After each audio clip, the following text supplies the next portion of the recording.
Olá pessoal, apesar de todas as tentativas dos cientistas de resolver todos os enigmas históricos, muitas coisas permanecem sem explicação. Tem segredos, lendas antigas, maldições e artefatos incríveis que deixam a comunidade científica em um impasse. Mesmo atualmente no século XXI ainda podemos encontrar muitas dessas histórias. Hoje vamos contar algumas delas. Talvez você consiga descobrir coisas novas onde os melhores pesquisadores não encontraram soluções. Vamos lá! O Anel de Atlântida.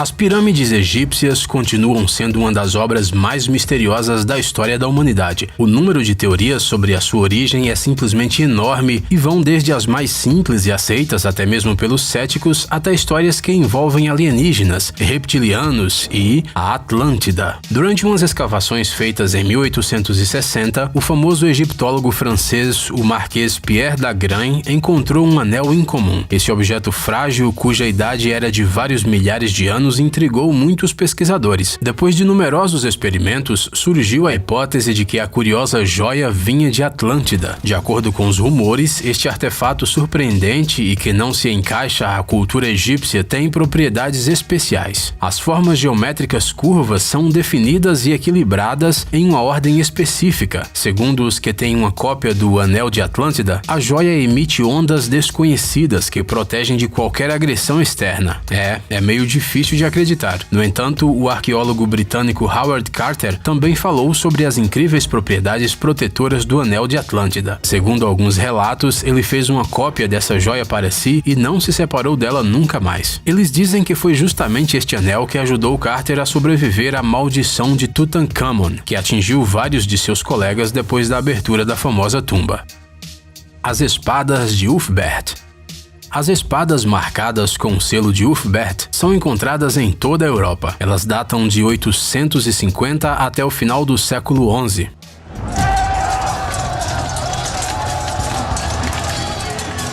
Por outro lado, acredita-se que este artesão chamado Ulfbert não é mencionado em nenhuma crônica ou lenda desse período. No entanto, essa pessoa obviamente existiu e criou verdadeiras obras-primas do seu tempo no que diz respeito a armas. Até o momento, de acordo com várias fontes, foram encontradas entre 100 e 170 espadas de Ulfbert espalhadas pelo mundo. Uma investigação de pesquisadores suecos e estadunidenses mostrou que há dois tipos distintos dessas espadas. A diferença entre elas é a pureza do aço, a porcentagem de carbono em sua composição e a exatidão da escrita. Ou seja, as lâminas de Ulfbert eram tão boas que alguém chegou a falsificá-las. Isso lá pelo século X.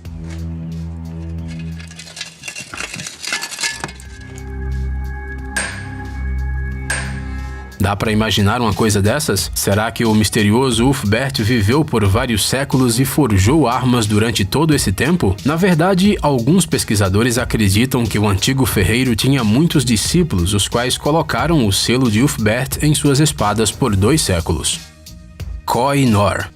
O Koh-i-Noor é um dos diamantes mais antigos e famosos da história do mundo. Seu peso é de 105,6 quilates e sua origem está rodeada de lendas. Uma delas diz que a pedra foi encontrada há cerca de 5.000 anos no sul da Índia, nas famosas minas de Golconda, e que seu primeiro dono foi Karna, um dos heróis lendários da Índia. Até 1304, o diamante Koh-i-Noor pertencia à dinastia dos Rajas indianos do clã Malwa, e depois mudou de mãos muitas vezes como resultado de várias conquistas, até que acabou no tesouro da Companhia das Índias Orientais e foi enviado para a Grã-Bretanha. Nessa época, a pedra era cercada por mistérios. Acreditava-se que ela trazia má sorte para seu dono, porque todos os que usavam o Koh-i-Noor acabavam morrendo, e de um jeito terrível, como resultado de uma traição ou algo parecido. No entanto, a rainha Vitória exigiu que a pedra fosse colocada na sua coroa e a usou sem medo. Posteriormente, a pedra foi relapidada e perdeu mais de 40% do seu peso. Ela foi usada em várias coroas até que ela finalmente foi posta na coroa da rainha Elizabeth II. Será que isso significa que as histórias sobre a maldição da pedra eram apenas lendas? Talvez a rainha Vitória soubesse muito bem o valor da joia que tinha em mãos. O fato é que só mulheres usaram o Koh-i-Noor em suas coroas desde então. A Bíblia do Diabo. O Codex Gigas, ou a Bíblia do Diabo, é um longo manuscrito do século XIII da Boêmia, uma das terras históricas da República Tcheca. O manuscrito é conhecido por seu tamanho e por uma impressionante representação do diabo em uma página inteira. A verdade é que ela surpreende por várias razões. É provável que essa imagem assustasse as pessoas na Idade Média, mas hoje em dia ela parece até meio engraçada. Só 2 pessoas são capazes de levantar este livro, feito de 160 peles. Reza a lenda que o Codex Gigas foi escrito por um monge que, após receber uma sentença de morte, fez um acordo com o diabo. Com sua ajuda, o monge escreveu o livro em uma noite, enquanto o próprio diabo pintou seu autorretrato. Bem, parece que o diabo não era muito bom em desenhar. Por incrível que pareça, a caligrafia do livro é notavelmente precisa e constante, como se tivesse mesmo sido escrita em um curto intervalo de tempo. No entanto, os cientistas acreditam que esse trabalho levaria de 5 a 30 anos se escrito sem interrupção. E tudo isso sem nenhuma mudança na caligrafia. Como isso é possível? Não se sabe. Durante muitos séculos, cientistas e especialistas fizeram a si mesmos as mesmas perguntas. Com que propósito tal livro foi criado e quem o criou? Acredita-se que a chamada Bíblia do Diabo tem um apelo verdadeiramente diabólico e todo mundo que a vê ao vivo sente isso. A Lista Real Sumeriana.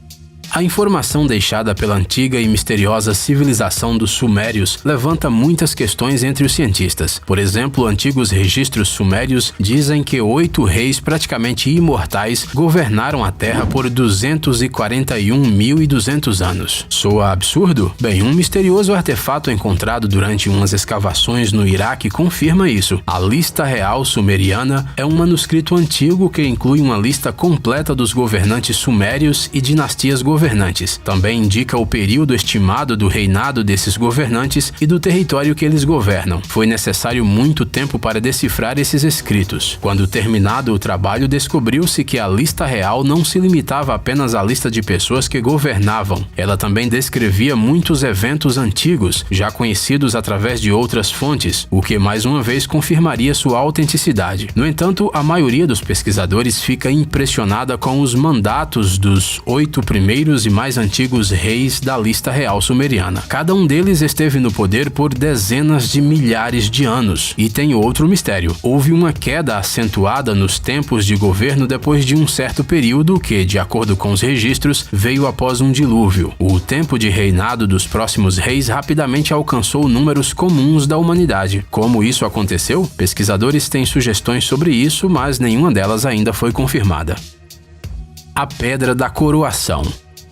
Esta não é apenas uma grande pedra antiga, mas uma das relíquias sagradas da Escócia. Segundo a lenda, esta pedra misteriosa tem um poder único. É capaz de distinguir um verdadeiro monarca de um pretendente ocasional ao trono. Se isso acontecer, a pedra se partirá, fazendo um som terrível. As lendas sobre a pedra de Scone remontam ao 1º milênio antes de Cristo. Uma das lendas diz que o faraó Ramsés II tinha uma filha chamada Escota. A princesa deixou o Egito antigo e por mais de 1000 anos perambulou pelo Oriente Médio, chegou à Espanha e foi para a Irlanda. Quando ela chegou à costa norte da Irlanda, ela finalmente viu o que ela buscava por tanto tempo, as terras que mais tarde foram chamadas de Escócia. Acredita-se que a Escota trouxe com ela para a Escócia uma grande pedra, mais tarde chamada de Scone. Foi nessa pedra que todos os reis da Escócia sentaram-se durante as suas coroações. Mais tarde, o rei inglês Eduardo Pernas Longas pegou a pedra de Scone junto com outros troféus e a levou para a abadia de Westminster. Lá, a relíquia foi colocada sob o assento de um trono de madeira, no qual os monarcas ingleses, incluindo Elizabeth II, foram coroados. Provavelmente, todos eles também acreditavam na capacidade lendária da pedra de distinguir um rei real de um farsante. Somente em 1996, o governo britânico decidiu transferir a pedra de volta para a Escócia,